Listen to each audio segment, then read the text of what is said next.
ایک بادشاہ نے اپنی رعایا میں اعلان کروایا کہ جو مرد اپنی بیوی کی مانتا ہے وہ آئے اور انڈا لے کر جائے، اور جو نہیں مانتا وہ آئے اور گھوڑا لے کر جائے۔ لوگ آنا شروع ہو گئے، مگر بادشاہ حیرت میں تھا کہ جو آ رہا تھا وہ صرف انڈا ہی لے کر جا رہا تھا۔ کافی دیر بعد ایک شخص آ کر بولا، بادشاہ سلامت، میں اپنی بیوی کی نہیں مانتا، آپ مجھے گھوڑا عنایت کریں۔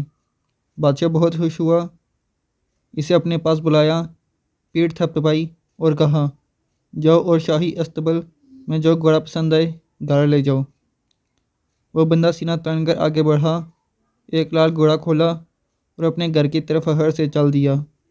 بادشاہ سلامت بھی بڑی حسرت اور رشک بھری نظروں سے اس کو دیکھتے رہے۔ اگلے دن وہ بندہ گھوڑا لے کر بادشاہ کے پاس واپس آیا۔ بادشاہ نے وجہ پوچھی، کیوں واپس آئے ہو؟ کیا گھوڑا پسند نہیں آیا؟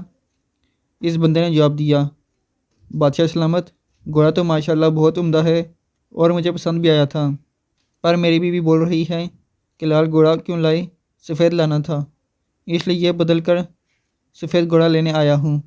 بادشاہ بولا، گھوڑا رکھو یہاں اور انڈا لے کر جاؤ۔